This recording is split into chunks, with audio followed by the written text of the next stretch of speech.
ഹർത്താൽ എങ്ങനെയാണ് അല്ലെ? അതെ, സംയുക്ത ഹർത്താലാണ്. വയനാട്ടിൽ സിദ്ദിഖ് പറയുന്ന ഒരു പ്രശ്നം വളരെ ഗൗരവതരമായിട്ടുള്ള പ്രശ്നമാണ്. അത് മെഡിക്കൽ കോളേജിൻ്റെ അതെ, അതൊരു വലിയ പ്രശ്നമാണ്. അത് വയനാട് എന്ന് പറയുന്ന സ്ഥലം ഇപ്പോൾ ഈ ചുരമൊക്കെ കയറി പോകുന്നൊരു സ്ഥലമാണ് ഒന്ന്. അത് എപ്പോഴും ട്രാഫിക് ബ്ലോക്ക് ഉള്ളൊരു സ്ഥലവുമാണ്.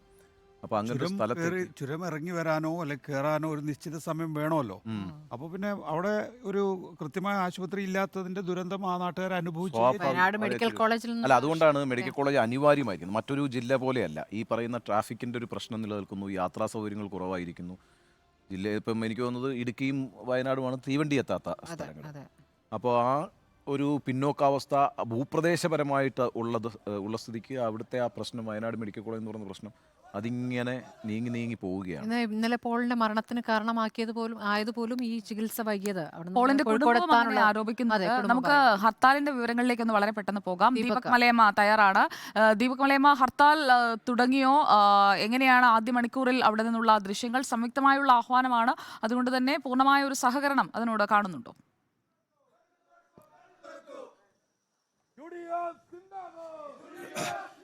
സ്മൃതി പറഞ്ഞതുപോലെ തന്നെ രാവിലെ 7 മണി മുതൽ തന്നെ ഹർത്താൽ സജീവമായിരിക്കുന്നു. പ്രതിഷേധാനുകൂലികൾ ഇതിനോടകം തന്നെ റോഡ് തടഞ്ഞുകൊണ്ടുള്ള നടപടികളിലേക്ക് കടന്നിട്ടുണ്ട്. ഞാൻ നിൽക്കുന്നത് വയനാട് ചുരം കവാടത്തിലാണ്. താമരശ്ശേരിയിൽ നിന്ന് വയനാട്ടിലേക്ക് കയറി വരുന്ന ലക്കിടി മേഖലയിലാണുള്ളത്. ഇവിടെ അല്പം യൂത്ത് കോൺഗ്രസ് പ്രവർത്തകരൊക്കെ തന്നെ എത്തിയിട്ടുണ്ട്. പ്രതിഷേധത്തിലേക്ക് കാര്യങ്ങൾ മാറിയിരിക്കുന്നു. വാഹനങ്ങൾ പൂർണ്ണമായും ഈ മേഖലയിൽ തടഞ്ഞു തുടങ്ങിയിട്ടുണ്ട്. ഇന്നലെ തന്നെ ഈ ഹർത്താൽ ആഹ്വാനം ചെയ്യുന്ന ഘട്ടത്തിൽ തന്നെ ആ ജനരോഷം എത്രത്തോളമാണെന്നുള്ളത് നമ്മൾ വളരെ പ്രകടമായി തന്നെ കണ്ടിട്ടുള്ളതാണ്. പ്രത്യേകിച്ച് കഴിഞ്ഞ കുറച്ച് ദിവസങ്ങൾക്കകം തന്നെ 2 പേരുടെ ജീവനാണ് വന്യമൃഗശല്യവുമായി ബന്ധപ്പെട്ടുകൊണ്ട് നഷ്ടപ്പെടുന്നത്. ആ പശ്ചാത്തലത്തിൽ കൂടിയാണ് വന്യമൃഗശല്യത്തിന് ശാശ്വത പരിഹാരം കാണണമെന്ന് ആവശ്യപ്പെട്ടുകൊണ്ട് പ്രതിപക്ഷ രാഷ്ട്രീയ കക്ഷികളെല്ലാം തന്നെ ഇത്തരത്തിലൊരു സമരത്തിന് ആഹ്വാനം ചെയ്തിരിക്കുന്നത്. ചില പ്രതികരണങ്ങളിലേക്ക് കൂടി ഈ ഒരു ഘട്ടത്തിൽ നമുക്ക് പോകാമെന്ന് കരുതുന്നു. എന്തുകൊണ്ടാണ് ഇങ്ങനെ ഒരു വലിയ പ്രതിഷേധത്തിലേക്ക് നിങ്ങൾ പോകുന്നത്? 2 മരണങ്ങൾ സംഭവിച്ചു എന്നുള്ളത് 7 ദിവസം കാലം കൊണ്ട് 2 ജീവനുകൾ ഈ വയനാട്ടിൽ പൊലിഞ്ഞിട്ടും ബന്ധപ്പെട്ട ഭരണാധികാരികൾ തിരിഞ്ഞു നോക്കുന്നില്ല.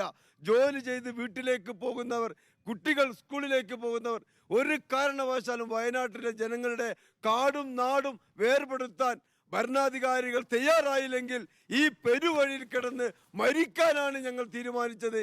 ഈ നാട്ടിലെ കർഷക ജനതയുടെ പ്രതിഷേധമാണ്. ഒരു യാത്രക്കാരെയും ബുദ്ധിമുട്ടിക്കാൻ വേണ്ടിയല്ല, പിറന്ന മണ്ണിൽ ജീവിക്കാൻ വേണ്ടിയുള്ള പോരാട്ടമായാണ് ഞങ്ങൾ മുന്നോട്ട് പോകുന്നത്. ഇങ്ങനെ തന്നെ റോഡ് തടഞ്ഞു തന്നെ മുന്നോട്ട് പോകാനാണ് തീരുമാനം? തീർച്ചയായിട്ടും ഇത് വയനാടൻ ജനതയ്ക്ക് വേണ്ടിയുള്ള അവസാന പോരാട്ടത്തിന്റെ തുടക്കമാണിത്. ഇത് ഇവിടെ ആളുകൾക്ക് സ്വതന്ത്രമായി ജീവിക്കാനും അതുപോലെ തന്നെ എല്ലാത്തിനുമുള്ള സംവിധാനങ്ങൾ ഒരുക്കണം. സർക്കാരിന്റെ അനാസ്ഥ. ഇന്നലെ അദ്ദേഹം മരണപ്പെടാനുണ്ടായ ഒരു വലിയൊരു കാരണം വയനാട് ജില്ലയിലെ മെഡിക്കൽ കോളേജ് എന്ന് പറഞ്ഞ് വെറുതെ ഒരു ബോർഡ് വെച്ചുകൊണ്ട് അദ്ദേഹത്തിന് മണിക്കൂറുകളോ അവിടെ കിടത്തിയിട്ട് മരണപ്പെട്ടു പോയ ഒരു വ്യക്തിയാണ് അദ്ദേഹം. ഈ വയനാടിന്റെ ഒരു രക്തസാക്ഷിയാണ്. കഴിഞ്ഞ ദിവസങ്ങളിൽ ഈ നിരന്തരമായിട്ടുള്ള ഈ വന്യമൃഗങ്ങളുടെ ആക്രമണത്തിൽ വയനാടൻ ജനത രോഷാകുലരാണ്. അതുകൊണ്ട് വയനാട് കയറി വരുന്ന ആളുകളോട് ഞങ്ങൾക്ക് പറയാനുള്ളത്, വയനാടൻ ജനതയോട് സഹകരിക്കുക. അതിന് ഇത് അവസാനം കാണുന്നവരെ ഞങ്ങൾ പോരാട്ടം തുടരുകയും ചെയ്യും. ആ നിലപാടാണ് സമരാനുകൂലികൾ മുന്നോട്ട് വെക്കുന്നത്. ഇവിടെ നിരവധിയായ ആളുകൾ ഇതിനോടകം തന്നെ കുടുങ്ങിക്കിടക്കുന്നുണ്ട്. ഇന്ന് ഹർത്താലുള്ള അറിയായിരുന്നു?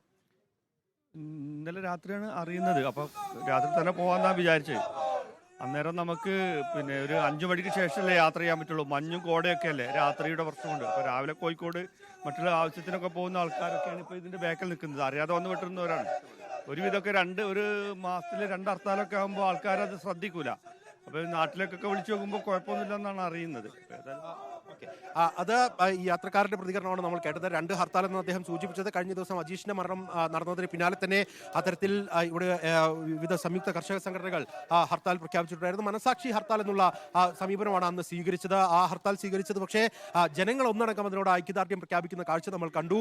പൂർണ്ണമായും വയനാട് സ്തംഭിക്കുന്ന തരത്തിലേക്ക് അന്ന് കാര്യങ്ങൾ പോയി. KSRTC ബസ് അന്ന് സർവീസ് നടത്തിയിട്ടുണ്ടായിരുന്നു. പക്ഷേ സ്വകാര്യ ബസ്സുകളൊന്നും തന്നെ ആ പണിമുടക്കിൽ സഹകരിക്കണമെന്ന് പൂർണ്ണ തോതിൽ ആവശ്യപ്പെടാഞ്ഞിട്ട് പോലും ആ സമരത്തിന്റെ ഭാഗമാകുന്നത് നമ്മൾ കാണുന്നു. കാണുകയും ചെയ്തു. അങ്ങനെ വയനാട് ആ ജില്ലയുടെ അതിജീവനത്തിന് വേണ്ടിയുള്ള പോരാട്ടം എന്നുള്ള നിലയിൽ തന്നെ ഈ വിഷയത്തെ കൈകാര്യം ചെയ്യുന്നു എന്നുള്ളതാണ്. ആ അർത്ഥത്തിൽ തന്നെ ഇപ്പോൾ സമരം സജീവമായി മുന്നോട്ട് പോകുന്നു. ലക്കിടിയിൽ നിരവധിയായ വാഹനങ്ങൾ അങ്ങോളം ഇങ്ങോളം നിൽക്കുകയാണ്. ചില ആളുകളെങ്കിലും ഈ സമരത്തെക്കുറിച്ച് അറിയാത്തവരുണ്ടാകാം.